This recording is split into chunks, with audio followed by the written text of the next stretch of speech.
palsu kayak janji mantan. Iya. Kali ini tuh kan gua ngeblank. Tuh. Terus dia udah terbang nih.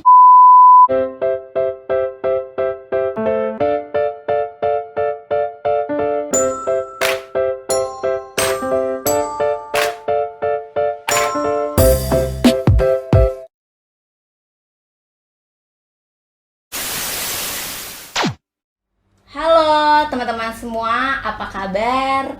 Perkenalkan, nama saya Jihan Al-Kadri, saya dari tim DKDJ dan ada rekan saya, Dewi Mone. Saya dengan Ripka Sylvia. ya. Hari ini kita akan podcast ngobrol ringan nih sama Mone dan Rika. Temanya ini tentang hoax di sosial media. Mungkin untuk permulaan, gue bakal tanya dulu nih ke Mone. Oke. Menurut lo nih Mon, hoax itu apa sih? Berita bohong, Berita bohong? palsu kayak janji mantan. Iya, kalau dari Ripka, Ya menurut gua hoax itu udah pasti nggak benar. Terus orang yang menyebarkan itu pasti punya niat-niat nggak baik lah. Dan pasti kontennya berupa hal yang negatif. oke, berarti hoax ini emang udah arahnya nih udah ke arah-arah yang negatif, nggak ada sisi positif dari hoax ya, menurut kalian berdua. Nah, untuk pengertian hoax itu sendiri adalah informasi yang sebenarnya yang direkayasa untuk menutupi informasi yang sesungguhnya, seperti itu. Nah, kemudian gue juga mau tanya nih ke Rika. Menurut lo nih Rip, kenapa sih orang itu bisa bikin berita hoax dan nyebarin berita hoax? Motivasinya apa? Kira-kira apa sih yang bikin mereka tergerak untuk melakukan itu? Menurut gue orang punya motivasinya banyak ya. Dan yang pasti mereka punya kesenangan, kepentingannya sendiri. Oke. Dan ada juga berita hoax yang dibikin untuk menaikkan suatu nama seseorang dan menjatuhkan nama orang lain gitu. Berarti bisa untuk menaikkan dan menjatuhkan ya?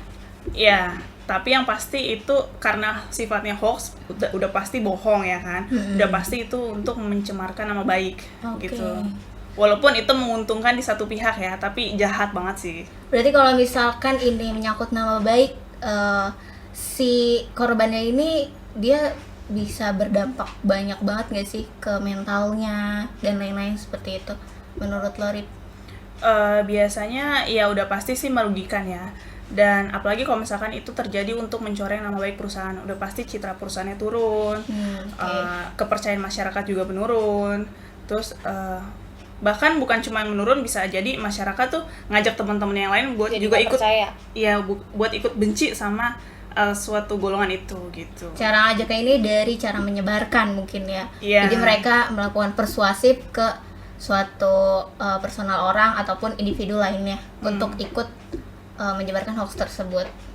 Itu emang bahaya banget sih. Dari perorangan aja itu udah bahaya banget, apalagi untuk citra perusahaan ya. Mungkin itulah manfaatnya ada public relation dalam suatu perusahaan. Betul gak? Yoi.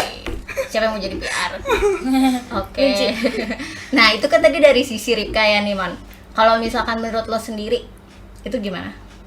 Kenapa orang bisa punya motivasi buat nyebarin hoax? Mungkin dari bikinnya dulu nih. Kenapa misalnya dia tahu ini berita aslinya, tapi sama dia dilencengin, gue mau naikin ini nih, ini bakal viral, atau wah ini bakal rame nih di media. Kenapa orang tuh bisa ada kepikiran buat jahat kayak gitu? Mungkin ya iseng pertama, Oh, iseng, oke. atau yang kedua biar kayak wah gue bikin berita nih biar teman-teman gue tahu. Iseng atau viral aja gitu, biar viral. Biar viral aja, walaupun itu bukan viral untuk diri dia. Iya, bukan benar gitu. Udah Oke. asal. Terus orang yang nggak tahu kan mungkin udah asal sebarin aja. Kan mungkin karena dia ngerasa ya udahlah, penting gue sebarin, nggak tahu itu benar apa enggaknya. Kalau dalam kehidupan lo sendiri, lo pernah menjadi penyebar dan lo nyebarin nih sesuatu dan ternyata setelah beberapa waktu kemudian lo baru tahu yang gue sebarin kemarin nih ternyata berita hoax lo. Pernah. Lo pernah ngalamin itu nggak, Man? Pernah. Lo tau gak sih yang Justice for Audrey? Oh, oke, yang Itu. kasus itu. Kayaknya satu Indonesia ya kegocek ya. Iya. Gak tau juga sih. Tapi gue ya bener kegocek juga. Ripka tahu kan yang case Audrey itu? Iya. Yang Nah, itu ternyata tim mana nih? gua awalnya tim Audrey ya. Oh, lo tim Audrey. Berarti Tim kalian Audrey. sama tim Iya. Audrey. Iya. Terus Udah- kita kena hoax ya berarti ya. Oke. Iya, korban kan? Ya ternyata Audrey-nya itu sama sengaknya kan? Iya. Sama sengaja semua. Iya. Kalau selain itu kalian pernah ngalamin apa lagi yang kayak wah kenapa gua kemarin share ini, kenapa gue nggak telah dulu kayak gitu? Merasa dirugikan ketika kalian terlalu cepat untuk nge-share tanpa kalian search. Selain Audrey mungkin Ripka punya pengalaman? Kalau gue pribadi sih gue jarang ya. Mm-mm. Gue jarang sekali menggunakan sosial media terus untuk menyebarkan suatu informasi, apalagi yang gue dapat dari orang terus gue juga nggak tahu. Oh, Biasanya misalkan gue tahu itu hoax gak gue sebarin lagi sih, gue cuman kayak lihat aja gitu. jadi cuman ya untuk diri lo sendiri aja gitu ya. Ya apalagi lo pernah diaktif Instagram kan? Itu alasannya apa, Rip? Apa karena lo terlalu banyak menemukan hoax di media sosial atau gimana, Rip?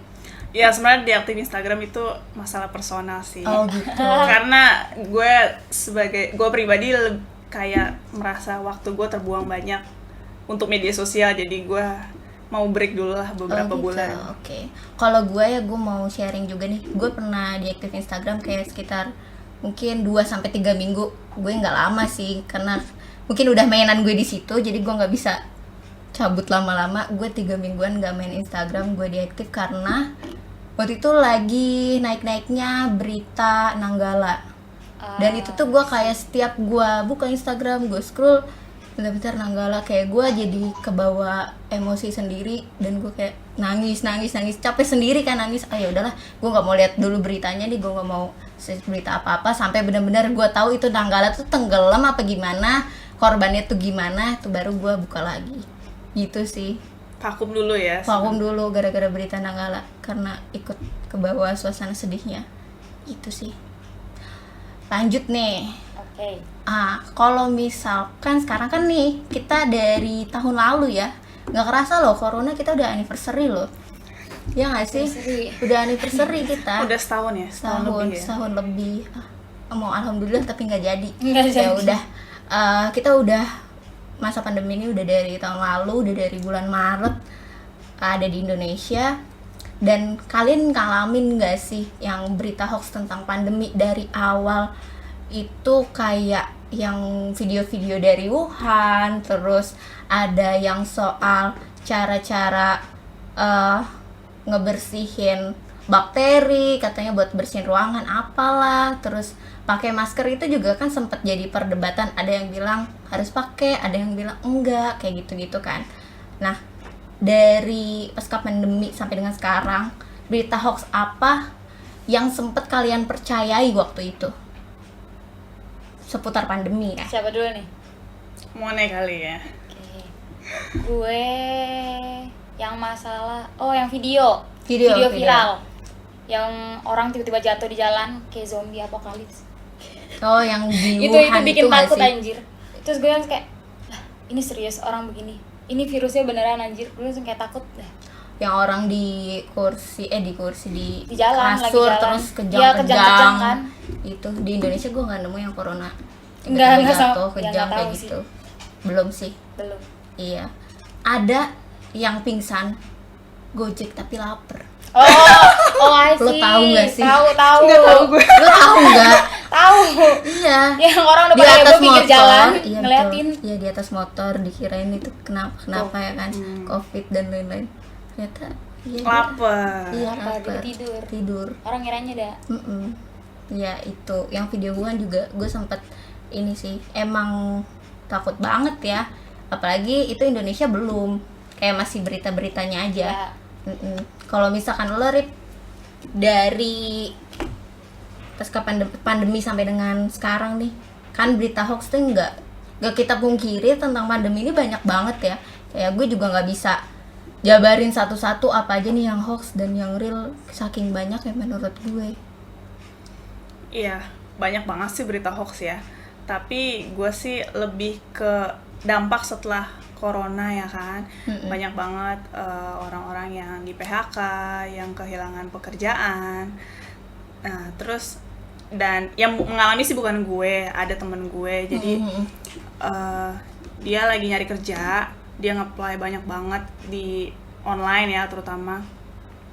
Terus dia dapat email blast gitu, email balasan bahwa dia dipanggil interview. Oke. Nah, berhubung temen gue ini rada gaptek ya kan, dia nanya ke gue, Rip ini beneran gak sih info lowongannya gitu. Terus gue cek, email pengirimnya tuh gak jelas, HR, strip, my ini, pokoknya dia bukan email resmi perusahaan pertama. Akun resmi. Terus dia ngasih alamat ruko gitu kan. Gue cari di Google ya kan, alamatnya, dan itu tuh ruko dan alamatnya tuh nggak jelas gitu. Dia ngasih tahu ruko ini ada alamat ininya, gue klik tuh nggak nemu, Di Maps tuh nggak ada. Oke. Di Maps tuh cuma tanah kosong Iya. gitu, kayak kebun Wah, gitu, nggak jelas. Ngeri ya. banget, Rip. Nah terus yang pasti saat mereka datang atau sebelum mereka datang, mereka dimintain uang sih biasanya gitu. Itu kan udah pasti hoax banget ya. Benar-benar. Pasti ada oknum-oknum yang kurang ajar sih. Iya.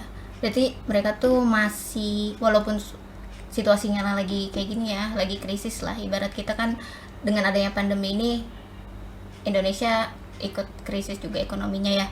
Tapi tetap dimanfaatin sama orang-orang yang nggak bertanggung jawab bikin info lowongan kerja dan Bener lain-lain. banget. Karena kan emang sekarang nih banyak banget perusahaan-perusahaan yang mutusin buat PHK beberapa karyawannya, atau malah yang lebih fatalnya lagi, mereka mutusin buat nutup usahanya atau gerainya atau tokonya kayak gitu kan, karena mungkin nggak bisa muter tuh si dana operasionalnya di perusahaan tersebut kayak gitu. Dan mungkin orang yang di PHK itu kan bagian dari usahanya mencari pekerjaan lain gak sih, terus ternyata dia dapat panggilan hoax, ya kita happy lah, wah dapat panggilan nih mau interview, Dapat harapan ya. Iya, dapat harapan, ternyata kan palsu. Gila. Parah sih itu. Iya. Bener-bener dampaknya bisa aja kan, misalkan dia udah kesana, udah ngabisin ongkos Iya, ya udah kan, dan jauh-jauh. ternyata salah, belum lagi dia disuruh transfer. Untung aja temen gue bilang itu udah nggak benar, jangan dipercaya gitu. Gimana kalau orang-orang yang benar-benar nggak tahu ya kan? Asal jalan aja, ikutin itu, location yang dikirim. Ya kalau lu nih Mon, ini kan kalau Rika cerita temennya yang dapat panggilan interview. Kalau lu dari lowongan kerja pernah nggak dapat hoax kayak gini? Pernah. Nah, Bukan- boleh diceritain Mon? Jadi ada orang ngechat gue di WhatsApp, Oke. udah sekitar 3 orangan gitu, nanyain tentang lowongan kerja. Terus gue bilang, oh saya nggak ada lowongan kerjaan gitu, dapat dari mana? Dari Facebook. Jadi nomor gue dicantumin sebagai HRD atau apalah yang nerima itu lowongan pekerjaan itu. Gue bilang, bapak dapat dari mana? Dari Facebook. Coba minta tolong di screenshot dong. Iya benar, nomor Jadi, gue dan nama gue. Penyalahgunaan Iya. nomor ya. Nomor. Jadi mencatut nama lo sebagai bagian dari perusahaan tersebut. Iya. Info lowongan kerja. Wah, itu ngeri banget sih, dia bisa dapat nomor Moni dari mana coba? Ya kan? Mantan kayak. Wah, mantan lo ngerjain lo Mon kayak gini. gitu deh. Kalau gue ini punya cerita juga. Jadi Oke. dia sama kayak yang temen Rika ini, cuman lebih parahnya dia tuh interviewnya di Bali. Dijanjikan interview sebagai pramugari dan akan lanjut kayak sekolah dulu di sana gitu guys, kayak gitu. Terus dia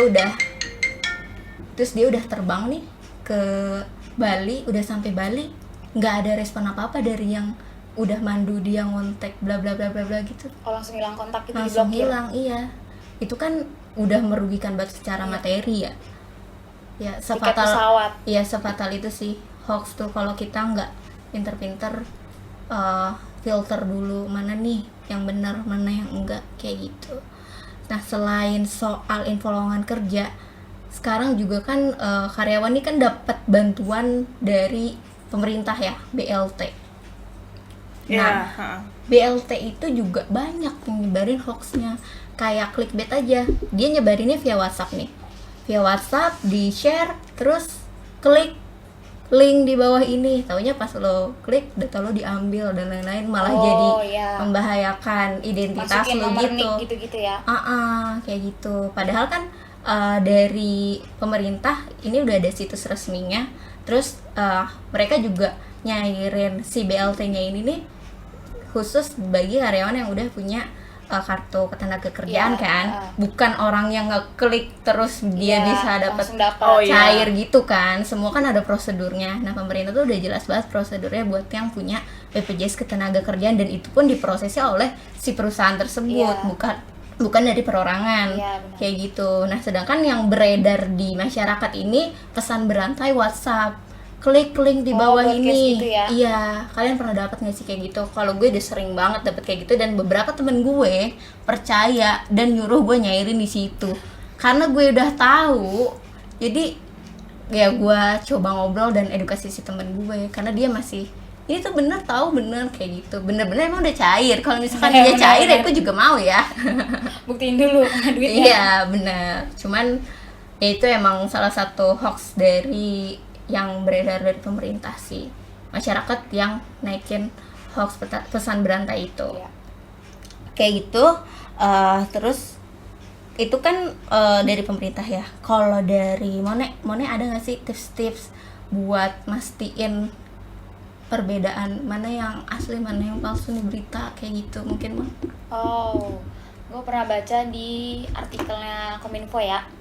Itu bisa ternyata dia ada kayak linknya gitu untuk ngelaporin berita-berita hoax gitu. Misalkan kayak lo tadi kan tahu tuh berita hoax begini, bisa lo screen capture gitu, terus salin link URL-nya, kirim ke emailnya kominfo.go.id gitu. Jadi kita kayak bikin semacam pengaduan gitu ya, Mon? Iya, pengaduan. Terus yang paling utama, jadi nama lo nggak ketahuan gitu.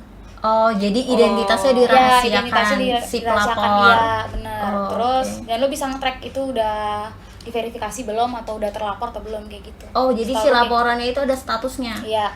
Udah di follow up atau belum ya? Iya, benar. Kalau gue itu sih. Oke.